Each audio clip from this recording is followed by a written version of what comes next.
In this video, we're going to begin our discussion on integration by parts.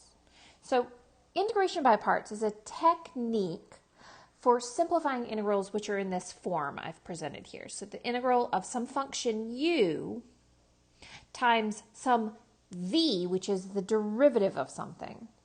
So, it's useful when this u can be differentiated. You can take the derivative of it repeatedly. And then also, if you have this v prime value, we can integrate that repeatedly without difficulty. So what I mean by that is when we're dealing with, say, sine or cosine or e to the x, we all know the derivative of e to the x is e to the x, and the integral of e to the x is e to the x. Also, thinking about sine of x, the derivative of sine is cosine x. The derivative of cosine gives us negative sine x. The derivative of negative sine is negative cosine x. And if we were to differentiate that, we would cycle back around. The derivative of negative cosine is positive sine. Going in the reverse direction, of course, we would think about it the opposite direction for integration. But those are some situations where we can see some very easy repeated integration or differentiation. Another problem we might see, especially when we have polynomials, we can differentiate those repeatedly. For example, if we took x cubed, that would become 3x squared with the first derivative, 6x with the second derivative, 6 with our third, and then 0 for any following derivative after that. So polynomials are also situations where integration by parts can be helpful. So let's look at the derivation for integration by parts. When we think of deriving or determining how this integration by parts formula works, we develop it using our product rule for differentiation. So let me analyze this here. We have the product rule of, say, two functions, some u of x times a v of x. Our product rule would say the derivative would be u of x times v prime of x plus v of x times u prime of x. So let's look at integrating both sides. So the integral of d dx of u of x times v of x dx. That would equal the integral of u of x v prime of x dx plus the integral of v of x u prime of x dx. So I integrated both sides, and on the right, the integral of a sum is the sum of the integrals. So now I'm going to look at rearranging what I have here. I'm going to consider this as three pieces. So we have this piece first, and a second piece, and then a third piece. So I'm going to move these pieces around. And of course, if I take this piece and move it to the other side of the equal sign, I would have a minus in front of it. So this would be negative the integral of u of x v prime of x dx equals, and I'll move the first piece also to the other side. That gives me negative integral of d dx, u of x, v of x, dx.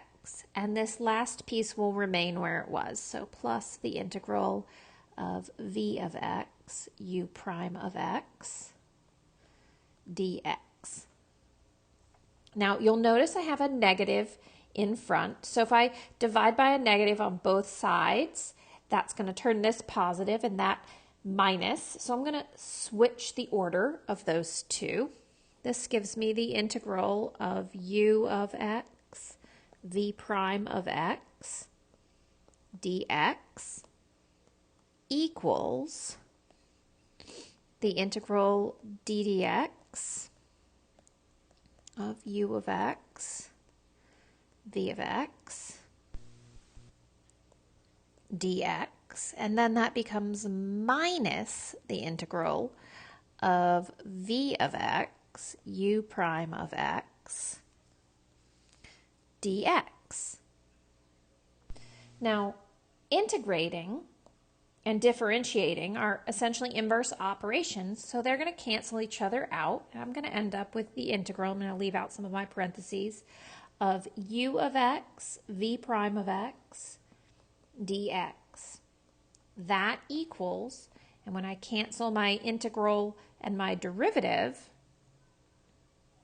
I'm going to have u of x, v of x, and then we have minus the integral of v of x, u prime of x, dx. And what we can see here, the red piece that we have on the left of my equal sign, that's exactly what we said we were going to be using for our integration by parts formula when we have things in that pattern. So what we know is the integral of some u expression or function times a derivative v prime of a function. We know that is going to be equal to this pattern, u times v minus the integral of v times u prime. So I'm going to write that formula in kind of a more simpler or differential version. The integral of u dv equals uv minus the integral of v du. So we like to think about it that way, or I prefer sometimes to write the integral of uv prime equals uv minus the integral of v u prime. Or most formally, the way we written it up above, the integral of u of x, v prime of x, dx equals u of x, v of x minus the integral v of x, u prime of x, dx. So that third one here, this is my formal integration by parts rule. Okay. I prefer, when I'm working the problems, this middle way is kind of the way I like to think about it. But you need to determine what works for you and how you're going to be able to understand the setup. So let's do a quick example, pretty fairly easy example here, and talk about integration by parts a little bit more. So in this example, we're going to integrate x times cosine x dx. And when I look at this, I see I have a polynomial x times cosine x dx. And I say, okay, well, there is no obvious antiderivative. I've tried all my strategies from the previous chapter. There's no trig substitution. I can't use u substitution. I'm not really sure where to go here. So this might be a situation where I would choose integration by parts. So remember, my integration by parts formula involves a u and a v. We're going to think about this as being the integral of u v prime equals u v minus the integral for v u prime. So we'll keep this stored, and let's just look at how to apply this, right? We know that formula there. So what I'm going to do is I'm going to look at this. I have some x times a cosine x. I am going to say, well, I'm going to let u equal x. So what that then means is v prime equals cosine x. So I can find the derivative of u. The derivative of u prime, would be 1. And working in the opposite direction for v prime, finding the integral of cosine v equals the sine of x. So I differentiated my u, I took the derivative of u, and I integrated my v prime. I found the integral of v prime. So using my formula, the way I'm going to write this out, we said that the integral of u v prime, integral of u v prime, is going to be uv minus the integral of v u prime. So uv is always going to be, if you write it out this way, that diagonal. So this is equal to x times the sine of x minus the integral. My v value, v is sine of x, times 1 for my u prime value. So I'm going to integrate that with respect to x. And of course, I don't need that 1 there, so I'll just clean this up. So now that I've done that, I have x sine of x minus the integral of sine is negative cosine x. And of course, once we integrate that, because this is an indefinite integral, we write plus c. So I can simplify here. This is x sine x plus cosine x plus c. That's my final answer. And of course, if I were to differentiate this, I should get exactly the same thing as I started with as my integrand, right? Because integration and differentiation are inverse operations.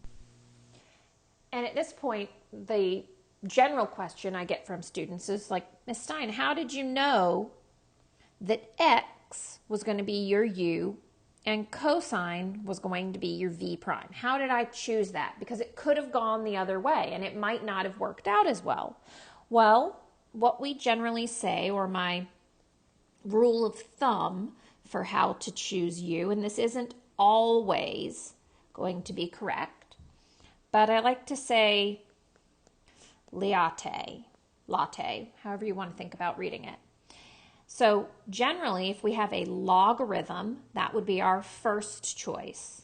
So if we've got a logarithmic expression in there, that's going to be u. If we don't, then we might resort to a, cannot spell today, a inverse trig function, sine inverse, cosine inverse. Then I would look at an algebraic function as being u. Fourth on my list for choosing u would be a regular trig function. And last would be exponential. So if you consider what we started with, we had x times cosine x dx. I picked my u to be x because x is algebraic, and algebraic comes before cosine x was trig. Algebraic was above that. So I picked x to be my u. And I just suggest you think about this whenever you are trying to determine how to choose your u value. Like I said, it's not always going to be correct, but oftentimes it's the best way. So in this video, we derived our integration by parts formula, and then we used it to find the integral of something.